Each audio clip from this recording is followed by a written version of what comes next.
Asyhadu an la ilaha illallah wa asyhadu anna Muhammadan abduhu wa rasuluh alladzi la nabiyya ba'dah. Alhamdulillah, akhirnya kita bisa bertemu di camping di sini. Halo. Tarik ting itu. Itu pakai eho, Hewan dimatiin. jangan pakai eho. Diatur ya. Nah, bisa bertemu di sini di tanah yang tidak bertuan ya. Nah, tidak ada, jadi kita okupasi aja. Tadi disampaikan kita akan bicara mengenai masa depan ya, jamiah kita. Berbicara mengenai masa depan tentunya kita harus terlebih dahulu dalam bahasa yang sudah dirumuskan menjadi judul buku ya, itu dengan menalar sejarah atau menalar lampau. Jadi masa depan itu akan sangat ditentukan oleh sampai sejauh mana kita memiliki kualitas nalar terhadap sejarah kita sendiri. Karena antara masa depan dan masa lalu, dua-duanya bukan merupakan objek yang kita secara fisik bisa menjadi bagian di dalamnya. Gitu. Berbicara masa depan kan belum tentu kita akan menjadi bagian dari masa depan itu. Begitu juga masa lalu, itu sudah pasti kita bukan bagian dari masa lalu itu. Makanya dalam pemahaman saya, Allah Subhanahu wa Ta'ala menurunkan Al-Quran dengan kurang lebih 30% ayatnya itu berisi ayat-ayat sejarah. Itu dimaksudkan antara lain agar kita umat Islam itu memiliki penalaran yang kritis ya, penalaran yang komprehensif terhadap masa lalu sebagai bekal ya, untuk menentukan masa depan. Jadi ketika masa depan umat Islam itu boleh dikatakan masih samar, itu salah satunya disebabkan karena kelemahan kita ya, di dalam memahami masa lalu kita. Nah, begitu juga dengan Persis yang akan sampai pada usia 100 tahun. Jadi untuk memetakan masa depan Persis itu, kita harus melakukan penalaran terhadap 100 tahun usia Persis. Dan menurut saya itu tidak lama ternyata. Jadi saya mengenal Persis itu sejak tahun 80 awal ya, 78, tahun 78 tepatnya. Itu kan sudah 40 tahun ya. Berarti saya mengenal Persis itu 40% gitu dari sejarahnya. Jadi ketika saya mengenal Persis, itu Persis sudah berusia 60 tahun ketika itu. 40 tahunnya dari 80 saya mengenal Persis itu. Dan saya mengikuti sebagian besar muktamar Persis. Jadi muktamar Persis itu kalau Wildan sendiri kan melakukan spekulasi sebetulnya. Ya, dia anggap pendirian Persis gitu itu sebagai muktamar yang pertama gitu ya, yang kedua dan seterusnya. Yang jelas kan mungkin muktamar Persis itu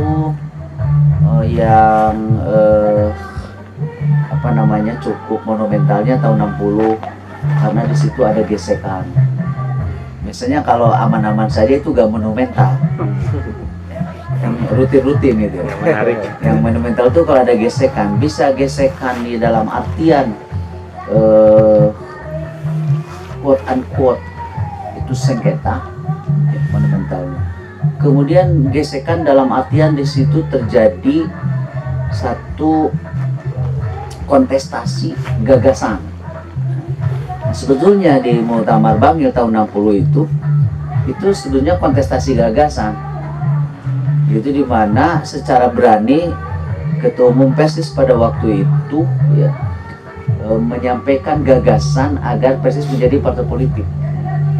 Itu kan suatu keberanian ya dari Ketua Umum Persis ketika itu, dan dilemparkan ya dalam muktamar sebagai kontestasi gagasan. Menurut saya itu bagus tuh, itu tahun 60. Sementara muktamar kesenisnya nggak ada kontestasi gagasan. Kontestasi gagasan tidak ada, kontestasi kepemimpinan juga tidak ada. Ya. Jadi yang ada hanya rutinitas saja gitu. Yang ada itu. Nah, itu muktamar terakhir itu tahun 60 kayaknya. Setelah itu kan tidak ada lah ya. Ada yang mengatakan tahun 67 katanya. Tahun 81 itu kan muakhot. Muakhot sebetulnya. Nah, jadi Persis itu reguler mengadakan muktamar sejak tahun 90. Jadi sebelum tahun 90 itu nggak reguler. Jadi nizam jamiahnya itu belum ajeg. Sebelum tahun 90. Nah, setelah tahun 90 itu ajeg tuh. Gak pernah ada muktamar yang diundurkan. Kalau sekarang ya karena ada Covid. Nah, jadi saya ikut muktamar 90. Kayaknya Kang Eri belum ikut ya? Belum tahun 90. Garut ya, di Garut. Ya, yang di Garut. Sadi juga belum kan ya? Udah ikut. Pemuda ya? Iya. Pemuda. Nah, saya di Garut itu pemuda, tapi saya peserta Persis. Jadi Yang main ketuk-ketuk palu. ya, saya pemuda tapi itunya di Persis. Jadi saya ikut 90 dan saya sebagai peserta, bukan panitia-panitia. 90, 95, 2000, 2005, 2010, 2015, 15, dan sekarang nanti. Berarti saya udah 7 kali muktamar itu. 7 kali muktamar. Nah, saya katakan tadi sebelumnya itu tidak reguler muktamarnya itu. Terus 90 itu reguler. Jadi saya bisa membayangkan bagaimana perjalanan Persis 100 tahun yang saya ikut 40 tahunnya. Ikut 40 tahunnya. Dan kalau saya ikuti dari tahun 90, justru ketika Persis itu mengalami katakanlah involusi. Jadi penurunan produktivitas pikir, involutif gitu. Nah, sementara Persis itu ya, dan ini jadi PR kita ini, untuk kita berbicara masa depan Persis dengan melihat masa lalunya. Persis itu berbeda dengan Muhammadiyah, berbeda dengan Nahdlatul Ulama yang merupakan raison d'être-nya. Jadi alasan pendiriannya gitu. Kalau Muhammadiyah itu yang menjadi motivasi pokoknya adalah di bidang sosial dan pendidikan. Mereka menyebut amal usaha Muhammadiyah itu. Nah, makanya mereka mendirikan kan bukan pesantren-pesantren, tapi lembaga-lembaga pendidikan ya, yang umum untuk mencerdaskan kehidupan bangsa ketika itu. Kalaupun Muhammadiyah menjadi bagian dari gerakan Islam modernis, itu karena desakan sejarah gitu ketika itu. Nahdlatul Ulama juga kan itu reaksi. Bahkan ada secara spesifik menyebut itu sebagai tindak lanjut dari Komite Hijaz. Nah, Di ketika itu kan di kawasan Saudi sana gitu, Timur Tengah, itu kan terjadi gerakan yang dipelopori ya seperti Muhammad Abdul Rashid Ridho gitu ya. Itu tajdid. Nah, berimbas ke Saudi dengan pemahaman dari Muhammad bin Abdul Wahabnya, di mana mengkritisi tradisi ketika itu. Nah, salah satunya adalah dengan mengevaluasi praktek-praktek keagamaan yang disinyalir memiliki pijakan kuat terhadap khurafat tahayul gitu. Jadi muncullah kan kesini informasi makam Nabi Muhammad mau dipindahkan atau bagaimana gitu, situs-situs sejarah kemudian akan dihancurkan dan sebagainya. Konon katanya dari sini dibuatlah komite Hijaz untuk memberikan masukan kepada pemerintah Arab Saudi pada waktu itu, dan konon katanya diterima. Nah, tindak lanjutnya supaya gerakan itu tidak meluas ke Indonesia, dikatakan Wahabi begitu, maka berdirilah Nahdlatul Ulama gitu. Jadi reaksi. Nah, kalau Persis itu dari awal, nah, berbeda dari kedua organisasi itu menyatakan, mendeklarasikan sebagai harokah yang menjadikan perubahan pikir gitu ya, fikroh itu sebagai tujuan utamanya. Jadi mengevaluasi cara beragama yang tradisional, berbasis tradisi ya. Nah, itu Persis. Jadi Persis itu kekuatannya ada pada pemikiran, kekuatannya. Nah, ini nalar kita dulu untuk melihat ke depan gitu. Nah, makanya Persis itu mengedepankan kritisisme, sehingga tidak aneh kalau kemudian direaksi. Seandainya pada waktu itu Persis itu tidak menyampaikan pemikiran-pemikiran revolusi fikir, maka tidak akan direaksi. Itu Persis, di situ kekuatannya gitu. Jadi kenapa kemudian mendapat reaksi yang cukup luas? Karena Persis itu menawarkan pemikiran, kalau sebut pemikiran alternatif lah, gitu, alternatif, yang kemudian dibahasakannya dengan kembali kepada Quran dan Sunnah. Nah, kalau para pengamat menyebutnya gerakan purifikasi, pemurnian. Persis menyebut islahul akidah, islahul ibadah kan itu. Jadi pembersihan, purifikasi. Itulah modal awal itu. Dari Persis. Jadi kekuatan Persis itu terletak pada produksi pemikiran-pemikiran.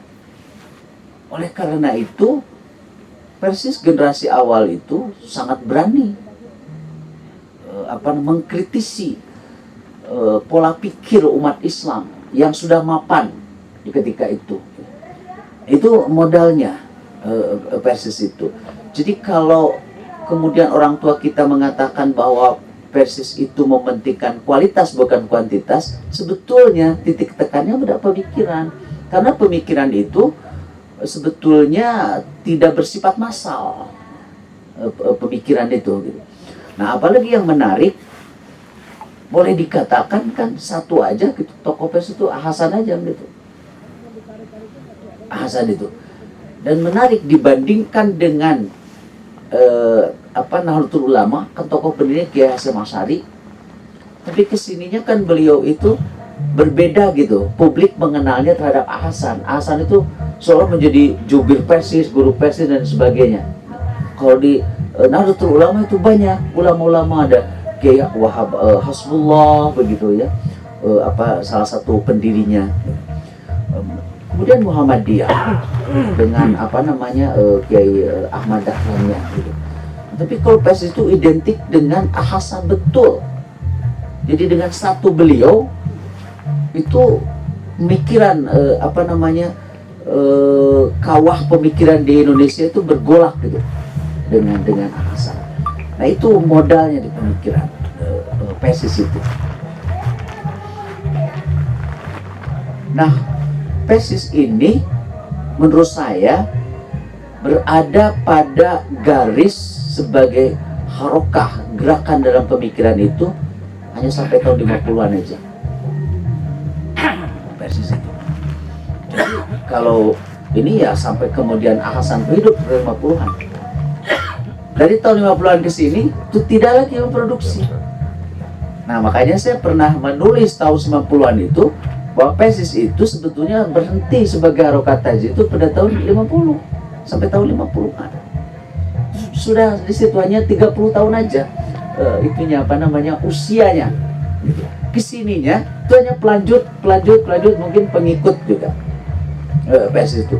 Maka sebetulnya awal dari terjadi apa namanya involusi gitu, penurunan Persis itu.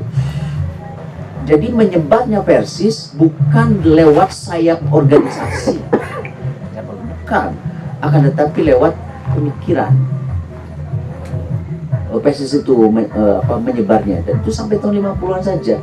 Nah coba perhatikan, ada gak dari tahun 60-an ke sini? Enggak, itu decline, menurun.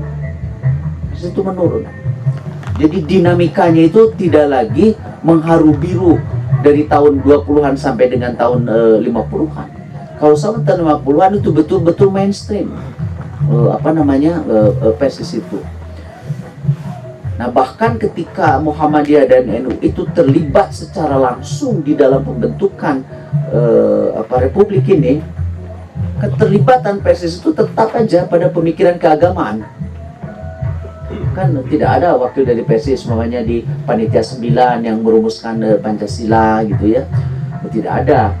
Kemudian kalaupun ada Panatsir, anggota KNIP ya, waktu itu Komite Nasional Indonesia Pusat, jadi kayak MPR-nya gitu ya, di awal-awal kemerdekaan itu Panatsir ketika itu beliau sudah berhenti secara organisatoris dari Persis gitu. Tapi Persis terus saja melaju memproduksi pemikiran-pemikiran keagamaan pada tahun 50 dan sampai itu dikenal Persis itu. Tapi setelah tahun 50 kita menurun kayak Persis itu. Kalau awal-awalnya pemikiran Persis itu komprehensif, dia bukan saja memproduksi pemikiran apa yang kita kenal sekarang dengan fikih itu, enggak. Itu sebetulnya salah satu aksentuasi saja soal fikih itu. Buktinya Hasan itu melebar kemana-mana. Dia berbicara mengenai kebangsaan, ya, Islam dan kebangsaan. Kemudian dia juga masuk ke wilayah filsafat, ketuhanan, debat tentang itu. Hasan itu ya, dia juga berbicara mengenai perekonomian. Dia juga keluar dari mainstream ketika itu. Beliau kan berpendapat bahwa bunga bank itu tidak haram, bunga bank itu. Jadi berbeda dengan ulama-ulama Persiksnya. Hasan tuh dulu sudah berpendapat bahwa bunga bank itu tidak haram dulu ya Hasan. Nah tapi kesininya kemudian menjadi direduksi. Persis itu menjadi mengidentikan diri ya, itu mengidentikan diri dengan hanya pemikiran-pemikiran fikih saja. Nah akhirnya redup. Maka saya ingin mengatakan masa depan Persis itu dengan menalar sejarah harus ditentukan sekarang Persis itu menjadi harokah fikroh lagi yang memproduksi pemikiran. Nah ini menarik ya, Nurholis Majid itu kan beliau kan sebagai tokoh Islam modernis, tapi tentunya Islam modernis Nurholis Majid berbeda dengan yang di Persis gitu pengertiannya. Itu dia dalam bukunya yang terkenal ya ketika itu, Keislaman dan Keindonesiaan tadi. Beliau mengatakan bahwa Persis itu ya, boleh dikatakan tinggal sejarah sebagai organisasi pemikiran itu. Nah, bahkan katanya yang sekarang modern itu justru kata beliau adalah Nahdlatul Ulama. Meskipun Nahdlatul Ulama melakukan modernisasi diri dalam pemikiran itu hanya desakan sejarah, hanya desakan sejarah saja. Nah, sementara Persis di belakang itu tahun 80-an Nurholis Majid berbicara yang seperti ini ya. Makanya tidak terdengar Persis itu. Organisasinya ada, tapi kenapa tidak terdengar? Karena nalar sejarah Persis itu adalah di pemikiran. Nah, dalam bahasa saya 100 tahun pertama Persis itu berhasil sampai dengan tahun 50-an. Dalam artian, dalam bahasa awamnya menjelaskan Islam. Kita jelaskan itu berhasil. Nah, kalau nanti 100 tahun kedua Persis itu seperti sekarang yang hanya rutin saja. Jadi Persis itu ibarat tanaman ya, tumbuh sih tumbuh, tapi tidak berbuah. Jadi beranak pinak gitu ya. Tapi anak pinaknya itu bukan buahnya. Ya daunnya tetap ada, rantingnya tetap ada, tapi buahnya yang tidak ada. Nah, itu. Jadi bisa saja Persis akan jatuh kepada kondisi satu organisasi yang punya masa lalu tapi tidak punya masa depan. Ada tuh, untuk beri contoh. Contohnya organisasi tertua kan Syarikat Islam. Ya. Ada. Itu organisasi yang punya masa lalu cemerlang sekali masa lalunya. Tapi masa depannya untuk Syarikat Islam kan? Padahal itu organisasi pertama berdiri 1905 ya, Syarikat Islam itu. Tokoh-tokohnya tentunya di samping Cokro Aminoto, Haji Agus Salim, tokoh yang luar biasa Syarikat Islam. Tapi hanya masa lalu, masa depannya nggak jelas sekarang dia.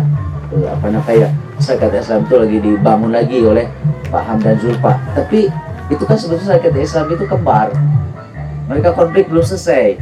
Ada SI Pak Hamdan, ada SI siapa gitu. Ya, alhamdulillah Persis tidak ada. Tidak ada Persis Ustaz Yuyu, Persis Ustaz, ada. Ada Bandung Bangil. Nah, Bandung Bangil. Sebetulnya betul, Bandung Bangil itu cukup lama ya, artinya 30 tahun. Terus semenjak tahun Muktamar 60. Nah, jadi Muktamar 60 di Bangil, kemudian Muktamar itu gagal, tidak menghasilkan kepengurusan. Nah, pemicunya ini yang saya terima dari utusan pemuda Persis ke Bangil, yaitu Ustadz Yahya Wardi dan Ustadz Syarif Sukandi ya. Ketika itu ketua pemudanya Ustadz Yahya Wardi. Saya dikasih makalah itu. Saya kasihkan ke Wildan, makanya terus itu dalam sejarah. Nah, jadi menurut penuturan beliau-beliau, ya karena waktu itu Pak Samsuri memberikan presentasi judulnya Persis ke depan dengan wajah baru. Nah, yang dimaksud adalah beliau ingin mengubah Persis menjadi partai politik, tapi ditolak oleh peserta muktamar Pak Samsuri itu. Gagasannya ya ketika itu.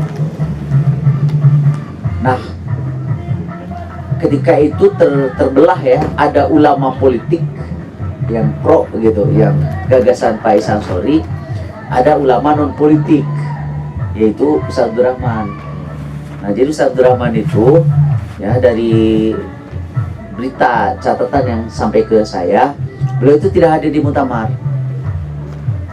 Karena melihat situasi seperti itu, beliau sudah terima informasi, malah akhirnya beliau ke di Madura itu Sumenep apa itu? Sumenep ya. Malah beliau memberikan pengajian di situ. Situ pulang ke Bandung, jadi tidak itu. Kemudian taskil yang dihasilkan oleh muktamar memilih Kiai Fakhruddin Al-Kahiri, kemudian diveto oleh Majelis Ulama. Nah, Majelis Ulama itu sebetulnya tidak identik benar dengan Dewan Hizbah. Karena kalau Dewan Hizbah kan hanya komisi fatwa, kalau Majelis Ulama Persis itu lebih luas, termasuk punya kewenangan memveto hasil keputusan muktamar. Ya. Nah, sekarang kan ada indikasi tuh Dewan Hizbah itu ingin kewenangannya ingin seperti Majelis Ulama, tapi tidak bisa. Kenapa? Karena sekarang Dewan Hizbah itu dipilih oleh ketua umum, jadi kewenangannya tidak kuat gitu. Nah, diveto. Jadi tidak ada itu taskil dari Muktamar Bangil itu, nggak ada taskil. Jadi persis kena pakem gitu beberapa saat ya ketika itu. Nah makanya dari situlah ada Persis Bangil dan Persis Bandung terpecah boleh dikatakan. Pada tahun 2009 saya ke Bangil, saya baru tahu ada beliau mengaku salah satu murid Hasan yang masih hidup di Bangil. Beliau mengatakan begini, saya bertanya kepada Hasan katanya, apa bedanya Persis Bandung dan Persis Bangil? Jadi sebelum Muktamar 60 itu Hasan kan wafat sebelum tahun 60. Berarti sudah ada itu gap itu. Hasan menjawab begini katanya, kalau Persis Bandung itu Persis organisasi, kalau Bangil itu Persis pesantren. Nah ini kan omongan Hasan itu seperti hadis itu.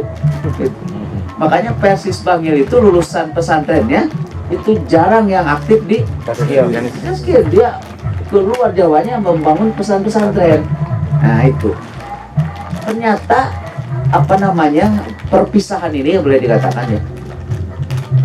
Setelah itu kan Saudara Rahman kemudian menjadi ketua umum, dan katanya ketua Dewan Hizbahnya adalah Ustadz Abdul Qadir Hasan. Tapi sejak saat itu Ustadz Qadir Hasan tidak pernah dia melaksanakan tugasnya. Akhirnya Dewan Hizbah itu dikerjakan sendiri oleh Ustadz Abdul Rahman. Jadi pada masa Ustadz Abdul Rahman Dewan Hizbah itu gak ada anggotanya.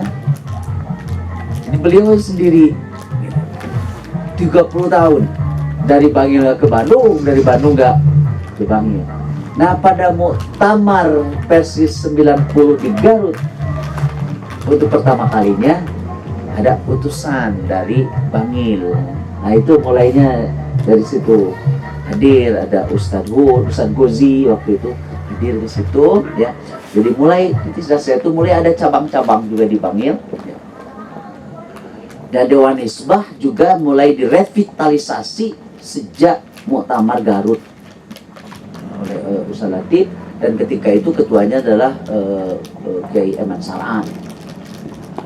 Itu sudah dibentuk komisi-komisi. Nah itu terkait dengan Bangil dan Bandung. Kalau sekarang ya sudah lah, udah ini.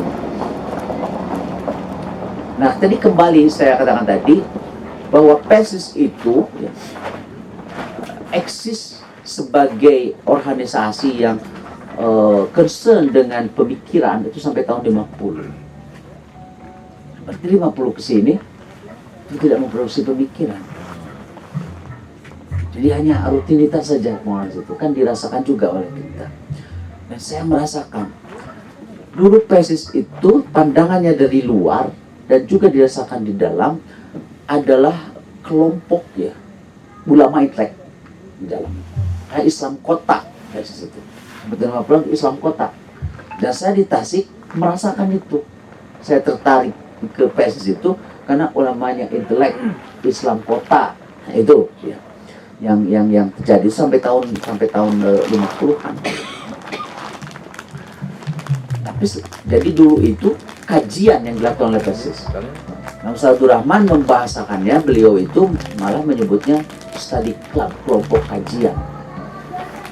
Jadi dulu disebut Persis itu apabila ada kajian-kajian.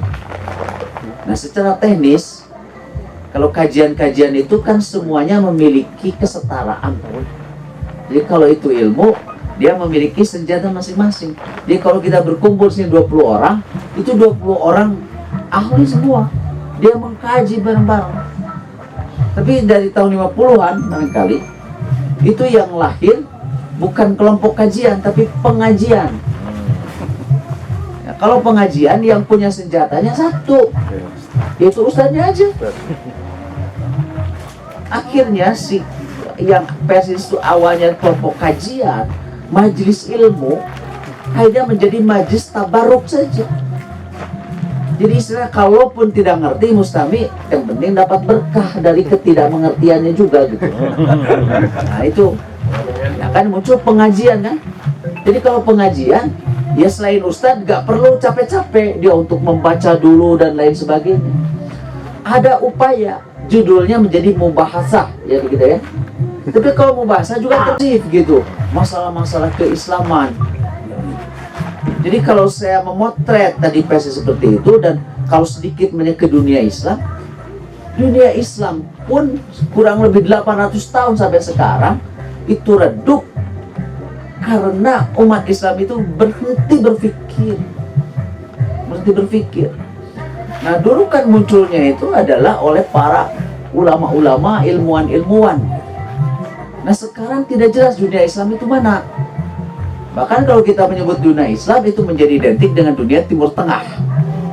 Jadi ketika bicara dunia Islam itu masalah Palestina, masalah negara-negara Timur Tengah, itu kan dunia Islam. Terus apa sih yang dimaksud dengan dunia Islam? Kalau dunia Barat clear sekarang, penguasaan ilmu dan teknologi, hegemoni politik, hegemoni militer itu di Barat, dan kemudian ideologi liberalisme kapitalismenya. Dunia Islam nggak jelas. Jadi ini mirip gitu ya. Kenapa dunia Islam itu menurun? Karena berhenti berpikir. Persis dari tahun 50 berhenti berpikir. Tapi kalau kegiatan rutinitas ada. Nah itu tadi saya menunjukkan dari kelompok kajian menurun menjadi pengajian. Akhirnya ya kalau di pengajian juga kan para ustadz tidak dituntut untuk mempersiapkan secara serius. Tanya ustadz juga. Karena kalau terlalu serius malah mustaminya juga mengeluh, aduh berat teuing ini. Begitu kan? Saya sering kali, saya kan mau diundang mau ke kampung manapun saya datang, sepanjang di situ ada manusia. Datang. Klik gini, Ustaz, dari dia mas, iya jaket tek ini mau abot-abot. Betul kan? Ya itu. Dia mau abot-abot. Jadi saya berpikir dulu PSIS itu adalah kelompok ulama intelek. Konon katanya khutbah Jumat yang lain pakai bahasa Arab, mungkin bahasa Arab juga ada yang cuma kalimat sambung aja, yang semuanya. Dan Allah berfirman pada ayat yang lain, waqala aidon aja kan gitu ya. Tapi PSIS sudah di situ berkhutbah Jumat dengan bahasa nasional. Bahasa perjuangan itu kan bahasa Indonesia. PSIS tahun 23 berdiri belum ada yang negara Indonesia. PSIS sudah pakai bahasa Melayu. Bahkan dengan bahasa Belanda. Bagaimana tuh tidak disebut intelek tuh ulama-ulama PSIS ketika itu. Nah kalau sekarang akhirnya diturunkan. Ya ini kalau pengajian juga membalik itu untuk apa-apa membaca yang berat-berat. Karena si mustamina oke nggak perlu diajak berpikir. Nah sebenarnya kan yang enak tuh begini. Nah kemudian di hasil diskusi itu dulu dituliskan. Itulah kekuatan PSIS di situ. Makanya membuat orang tuh terhenyak. Nah, kalau Ustaz Siddiq membahasakannya shock terapi. Jadi PSIS itu bikin shocking yang itu kaget. Sekarang tebaliknya PSIS yang dibikin terkaget-kaget. Bikin terkaget-kaget oleh dari luar, termasuk juga dari dalam pemikiran-pemikiran yang muda-muda gitu. Walau alam ya, saya kemarin tidak ikut sidang Dewan Hisbah ya. Tapi ada yang ngobrol-ngobrol nih. Nah kemarin itu sebetulnya juga katanya untuk zakat tijarah itu boleh dikatakan mayoritas itu ya itu ada haul gitu ikut yang sudah Nisab dan haul. Ya nisab dan haul gitu. Tapi kan tidak ada kan. Bahkan itu tolong saya koreksi, ada yang bisa kan kok bisa ya di Dewan Hisbah mengambil keputusan sampai dengan voting katanya gitu. Betul nggak? Ada gitu. Maksudnya bukan votingnya tidak boleh, tapi untuk keputusan seperti ini voting tidak pas. Karena voting itu biasanya untuk pemilihan orang gitu kan, orang khusus. Nah, jadi PSIS itu kalau dulu mengagetkan, Sekarang yang kaget sebaliknya.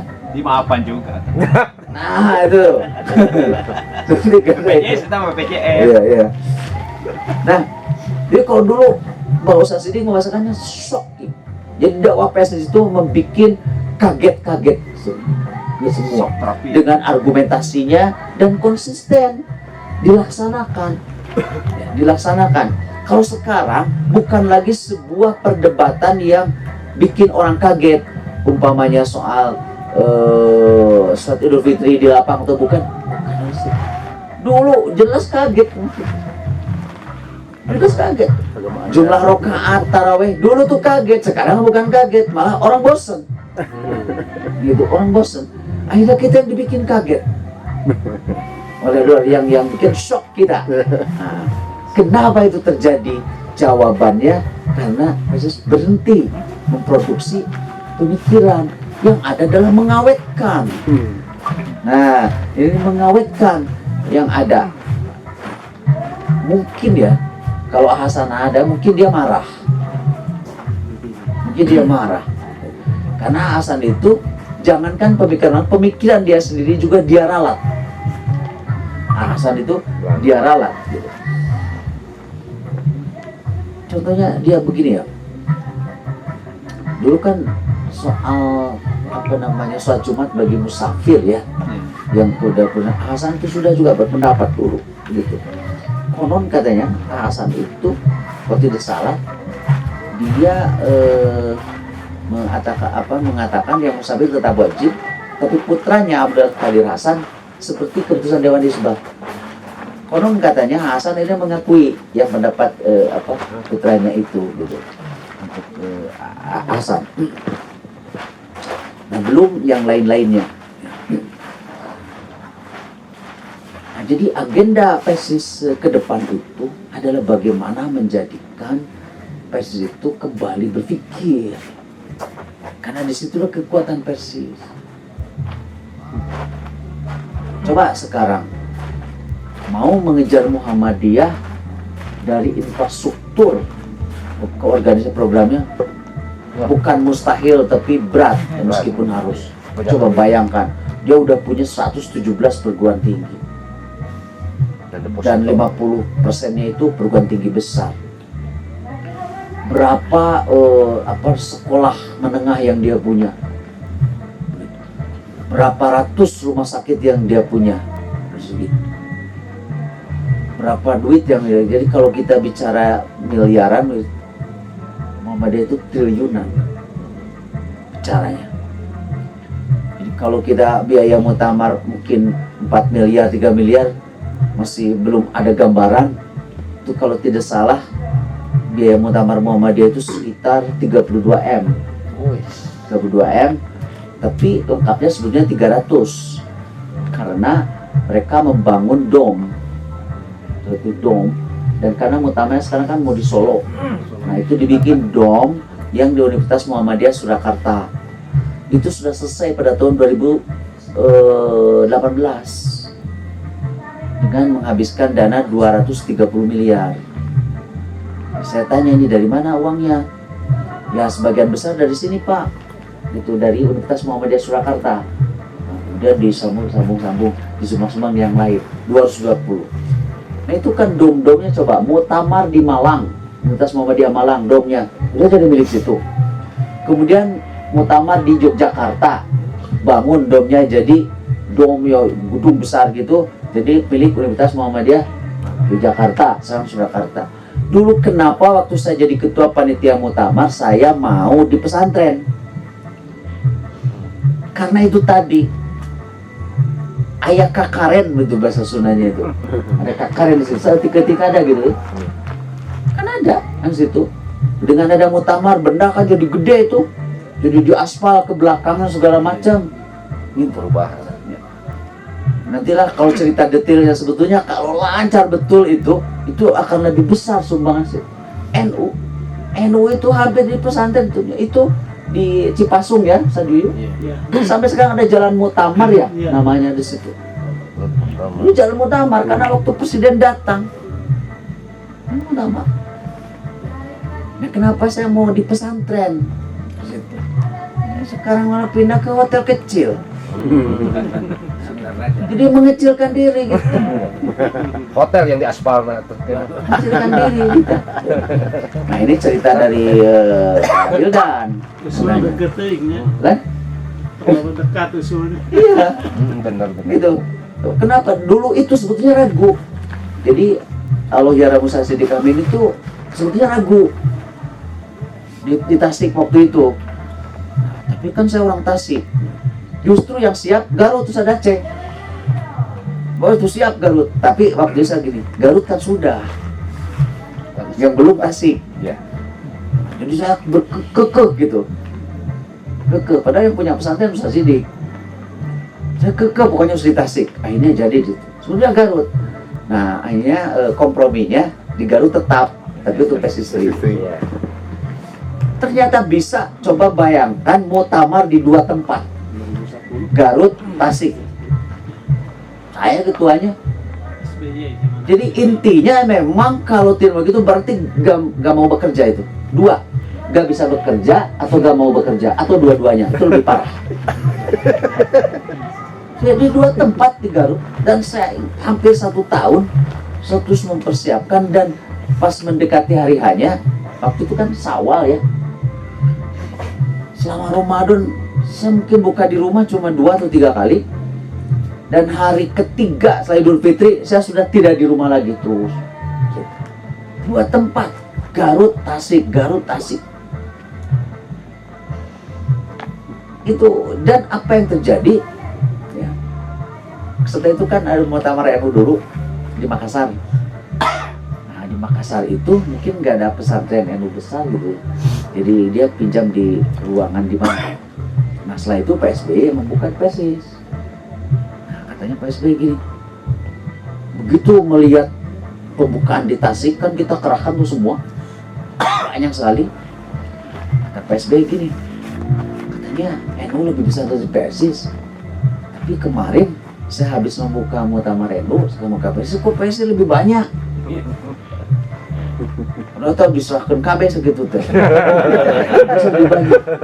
Akhirnya apa? Ini kata mana di tuan rumah dari masyarakat Bisa ngelawan ya. Iya. Kata dia akhirnya Pak SBY menyuruh nambah sumbangan itu Saduyo. Nah kan kalau politisi mah gitu, jadi begitu kan wah presiden banyak begini katanya lebih banyak itu NU tapi dia itu di PSIS lebih banyak. Akhirnya setelah itu tolong katanya itu PSIS ditambah sumbangannya lagi. Mantap. Jadi bagi politisi itu masa itu adalah Modal. modal. Sekarang presiden buka-buka di hotel, apa nih itu berapa nih? Terus gitu dikurun lagi, 150 hiji. Kacau. Makanya saya merencanakan saya mungkin surat ini ketemu formal, karena tidak ada sekarang forum untuk kita menyampaikan itu, menyampaikan apa namanya usulan gitu ya, usulan. Betul harus bikin forumnya. Nah itu intermezzo-intermezzonya ya. Nah, jadi 100 tahun ke depan PSIS itu harus kembali menjadi harokah ormas yang berpikir. Itu kekuatannya. Karena kalau mengejar itu NU Muhammadiyah bukannya mustahil, tapi nafasnya itu panjang sekali. Nah, tapi lewat gagasan. Coba sekarang kita lihat LSM. LSM itu gak punya anggota, tapi dia bisa mempengaruhi kebijakan negara. Lihat tuh kalau orang-orang LSM itu dia kalau berargumentasi di situ. Bisa jadi menteri dehnya. Iya. Teten gitu. Betul, betul. Seperti dia tuh usulannya besar. Nah dulu kan PSI juga kecil, tapi suaranya itu besar sekali. Lewat apa? Pikirannya. Dan dipertahankan secara konsisten. Bahasa lainnya ngotot. Sekarang gak ada yang kita pertahankan secara ngotot itu apa pemikirannya.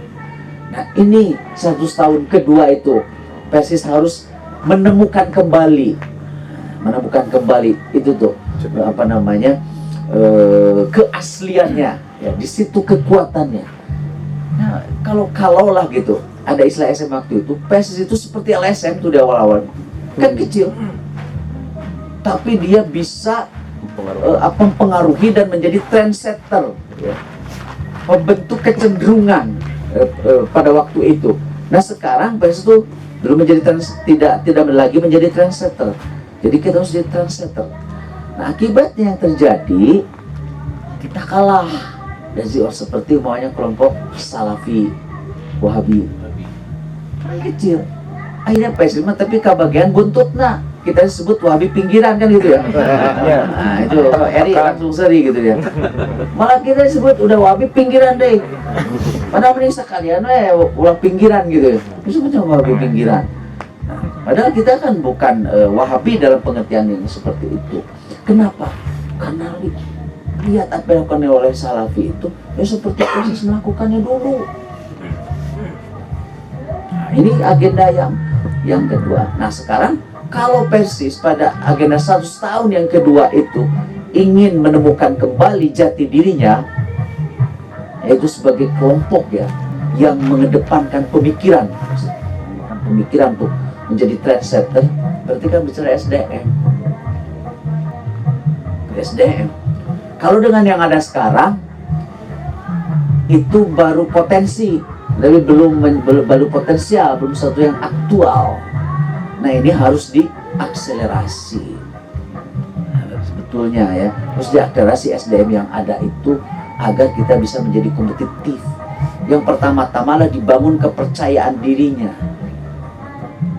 Jadi yang generasi PSIS, kalau saudara-saudara kita generasi muda itu di NU dan Muhammadiyah, yang saya lihat itu sudah ada di semua sisi. Di pusat-pusat keunggulan dunia mereka pada bersekolah situ. Nah di kita masih nggak, sehingga kepercayaan dirinya berkurang. Nah, NU itu punya Gus Dur pada tahun 84 dia kan itu. Muhammadiyah kalau dalam bahasa saya kan begini, kemunculan generasi itu ya, kemunculan generasi itu lahir karena adanya peristiwa besar. Saya menjadi big event. Jadi PSIS itu lahir karena ada peristiwa besar ketika itu, ya, itu masa penjajahan kan, sehingga melahirkan generasi-generasi awal yang mereka kritis, pemberani gitu ya. Karena itu big eventnya. Nah setelah itu PSIS gak punya big event lagi, sehingga tidak memunculkan generasi baru PSIS. Jadi generasi PES itu 100 tahun itu cuma satu aja, itu generasi pendiri. Kesininya gak ada generasi lagi, tapi hanya pengikut. Cuma generasi pendiri 100 tahun.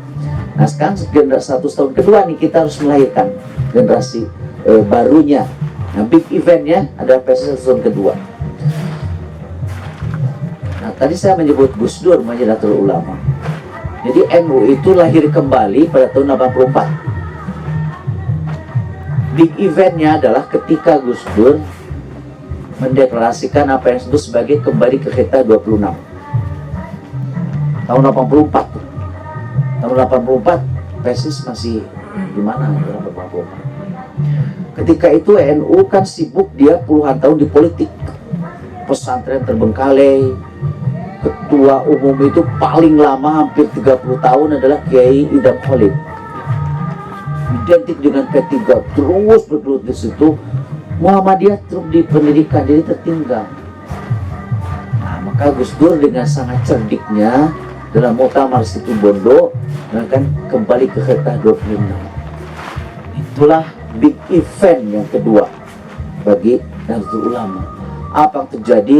Gus Dur itu kemudian menyiapkan generasi-generasi muda NU-nya, dan sekarang buahnya di situ.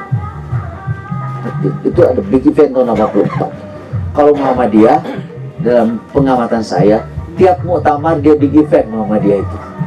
Ketika Amin Rais ini kan di muktamar dengan suara terbanyak tahun 95 di Aceh, Amin Rais itu, beliau sebelumnya akan memunculkan gagasan fikih tauhid, pokoknya dia tauhid gitu. Kalau NU dulu Kiai Aliyab itu dengan fikih sosial, nah kalau Pak Amin Rais itu tauhid sosial. Nah, big event selalu ada. Ke muktamar ini ada big eventnya ini, muktamar ini big eventnya ini. Nah di Persis ternyata muktamar bukan menjadi big event. Ya seperti sekarang orang bertanya-tanya di dalam ini muktamar terjadi atau itu. Bagaimana mau menjadi big event kan begitu? Orang dalam aja nggak tahu. Iya saya nggak tahu. Kalau MU tadi big event yang keduanya tahun 84 kembali ke kita sampai sekarang tuh kembali ke tahun 86. Muhammadiyah tiap muktamar dia big event dengan ragam kepemimpinan yang baru di Muhammadiyah itu, dan betul-betul di sana itu organisasi dalam artian sebenarnya. Coba dari kita lihat dari muktamar 95 Pak Amin Rais itu, Pak Amin Rais kan dia cendekiawan politisi. Jadi sama Pak Safi Ma'arif dia sejarawan. Sebelum Pak Amin Rais adalah dia fakih ya, dan filosof, itu Kiai Azhar Bashir. Setelah Pak Safi Ma'arif ke Pak Din Samsudin. Pak Samsudin orang kampus. Dari Pak Din Samsudin ke yang sekarang tuh Pak Haidar Nasir, sosiolog dia. Ciparai.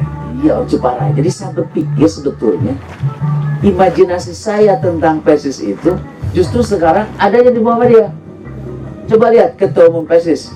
Yang pertama, Kiai Jam-Jam apa gitu. Yang pedagang.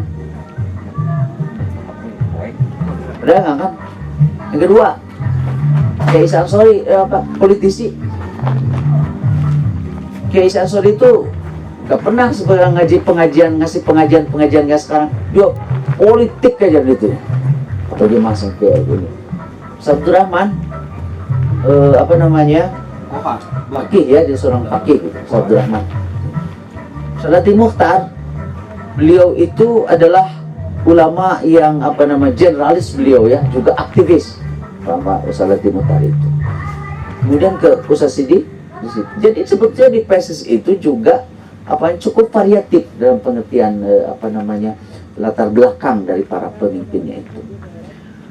Nah, jadi 100 tahun kedua itu kita siapkan SDM-nya untuk kembali menjadi organisasi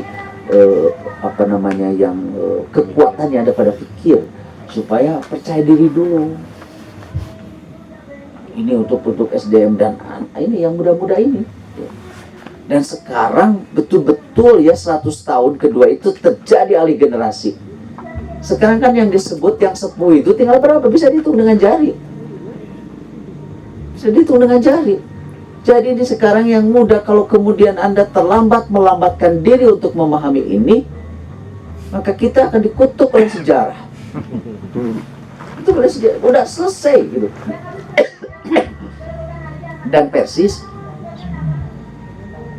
betul-betul bukan saja lambat, seperti tidak melakukan alih generasi ini secara smooth. Itu kalau kita bicara secara lebih terbuka tentang hal ini. Jadi kita harus siapkan SDM dan dibangun kepercayaan diri. Kita kasih target waktu 10 tahun dari sekarang paling lama. Jadi keilmuannya berbagai macam disiplin ilmu harus sudah siap. Kemudian spirit militan, Persis menyebutnya militanisme gitu ya, militan juga harus kembali sebagaimana di generasi awal. Nah, tadi saya mencontohkan LSM itu kan militanismenya luar biasa. Akhirnya pemegang kekuasaan pun juga menjadi terpengaruh dan mendengar itu. Mereka menyebut sekarang sebagai civil society, masyarakat sipil madani itu.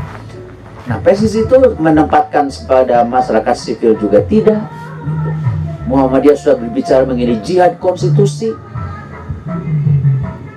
Karena setiap kali Muhammadiyah berbicara itu akan jadi perhatian. Kalau kita enggak,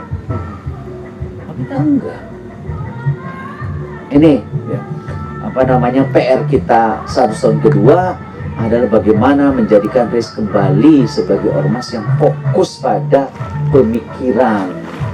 Nah, adapun yang lain-lainnya adalah itu wasilah-wasilah untuk mencapai ke situ. Jelas pesantrennya harus itu kan karena bagaimana mau menghasilkan pemikir gitu.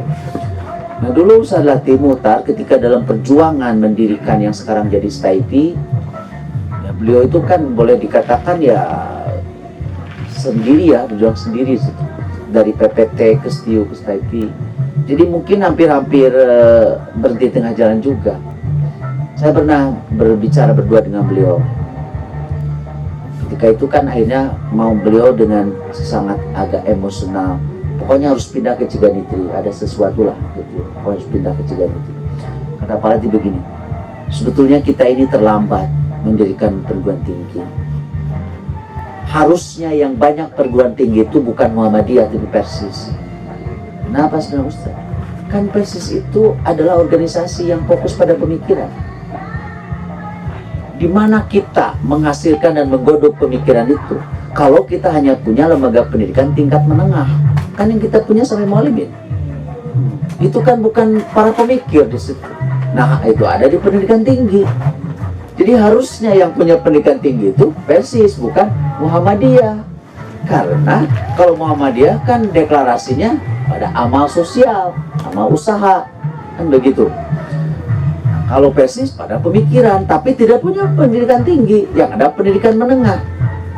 Pendidikan menengah itu bukan para pemikir, tapi kata beliau lebih baik terlambat daripada tidak. Nah sekarang STIP alhamdulillah, tapi kan belum seperti yang diharapkan karena masih produksinya S1. Akhirnya terkesan sebagai pabrik sarjana. Nah, karena pendidikan tinggi itu adalah harus pada pasca, itu pemikiran itu pasca sarjana orientasinya. Nah makanya sekarang banyak kitab STIP ini ya, pendidikan tinggi yang paling tua di Persis ya. Itu dalam konteks yang tadi itu harus segera mendirikan pasca sarjana di situ di STIP itu, tapi dengan memenuhi syarat-syaratnya. Dan saya pernah mengatakan tidak boleh pasca sarjana yang didirikan itu yang biasa-biasa saja, harus yang luar biasa. Nah dulu Persis juga luar biasa dengan penuh keberanian, bukan nekat, penuh perhitungan. Dia ngomong kembali kepada Quran Sunnah, sampaikan dengan argumentasi. Jadi umpamanya secara teknisnya didikan apa sarjana di perguruan tinggi Persis itu, pakailah bahasa internasional, bahasa pengantarnya bahasa Arab, pakai bahasa Inggris itu, maka akan terjadi olahan pikir gitu. Jadi jangan yang biasa-biasa. Sekarang kan hanya produksi sarjana saja, nggak ada pemikiran. Apakah pernah ada yang dihasilkan pemikiran dari STIP? Belum ada. Kemudian Dewan Hizbah, mohon maaf, itu kan lembaga fatwa, tidak memproduksi pemikiran. Jadi pertanyaannya, di mana sekarang akan dihasilkan produk-produk pemikiran dari Persis? Tidak ada. DT tidak berjalan. Gimana? DT tidak berjalan. Enggak, itu saya udah bicara, itu sejarah kegagalan. Dewan Takfir itu history of failure ya. Dan salah satunya yang ngambil tanah rakyat ini yang Mantan ketua DT. yang udah DT gitu. History of failure gitu ya itu. Sejarah kegagalan coba sampai sekarang kan begitu. Nah itu barangkali catatan-catatan saya dengan menalar masa lalu. Nah, kenapa Persis itu kemudian menjadi trendsetter? Karena pemikiran, tapi itu sampai tahun 50. Kenapa? Karena dari tahun 50-an berhenti berpikir. Kalau ditanya kenapa Hasannya meninggal, setelah itu kan tidak ada, Hasannya meninggal. Kemudian kita sibuk dipasang pada level menengah. Level menengah kan bukan untuk berpikir. Apalagi kebutuhan dakwah Persis pada waktu mendesak, lulusan mualimin itu langsung terjun jadi dai-dai di daerah. Dulu bahasanya sebagai apa istilahnya, bukan provokator apalagi saya itu. Pokoknya ditugas-tugaskan lulusan mualimin itu. Makanya ada yang seperti orang Cianjur pada orang Pamengpeuk, seperti Ustaz Syuhada. Itu ternyata orang Pamengpeuk, tugaskan ke Cirebon. Kemudian di Tasik ada Ustadz Didi juga kalau nggak salah dari daerah Banjaran situ, tugaskan di Raja Polah. Nah, dulu mualim itu langsung di situ. Jadi nggak sempat jadi pemikir. Jadi kalau jawab kenapa berhenti, Hasannya meninggal, Hasannya meninggal, itu sudah. Nah, Bukan berarti sekarang harus menghidupkan kembali Hasan, bukan, akan tapi spirit pemikirannya. Itu yang agenda Persis pada 100 tahun. Saya kira itu, silakan teman-teman ya.